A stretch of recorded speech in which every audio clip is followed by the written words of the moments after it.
Hello, beloved ones. We all desire peace. We wish for our lives to be stable and for each day to pass without great trouble. How natural and understandable is this wish? King Hezekiah of Judah was generally a good king. He even experienced the miracle of being healed from a mortal illness by God's amazing grace. However, after that miracle, an indelible stain was left on his life. He arrogantly showed off all his treasures and glory to the envoys from Babylon. At this, the prophet Isaiah delivered a terrifying word from God. All that is in your house shall be carried to Babylon, and some of your sons shall be eunuchs in the palace of the king of Babylon. It was a proclamation of future national disaster and the suffering of his descendants. But Hezekiah's reaction was shocking. The word of the Lord that you have spoken is good. Why not, if there will be peace and security in my days? 2 Kings 20 verse 19. He did not grieve at all for the tragedy his children and grandchildren would face. His attitude was that as long as there was peace during my time, while I breathe, that was enough.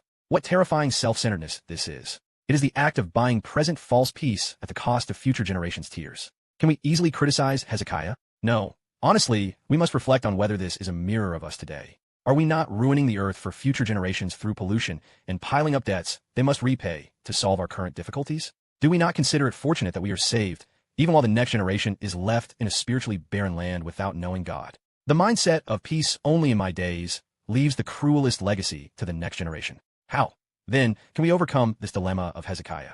We cannot defeat this deep-rooted selfishness by our own strength. Here, we must look to the one who walked the exact opposite path of Hezekiah. That is Jesus Christ. Hezekiah said, "Even if you suffer, as long as I am at peace, it is fine." But Jesus said, "By my suffering, I will give you and your descendants eternal peace." Jesus did not avoid the cross for his own comfort. Rather, he willingly bore the most extreme suffering of the present with his whole body so that we, our children, and their descendants could enjoy eternal life and true peace. And by his resurrection, he cut off the curse of sin and death and opened a completely new era of life. Therefore, the true peace we should enjoy today is not the Hezekiah-style false peace gained by ignoring future pain. Life and peace in Jesus Christ is a courageous and responsible attitude of dedicating oneself to the next generation. Beloved, I earnestly hope that our gaze will move beyond my era toward God's kingdom and the next generation.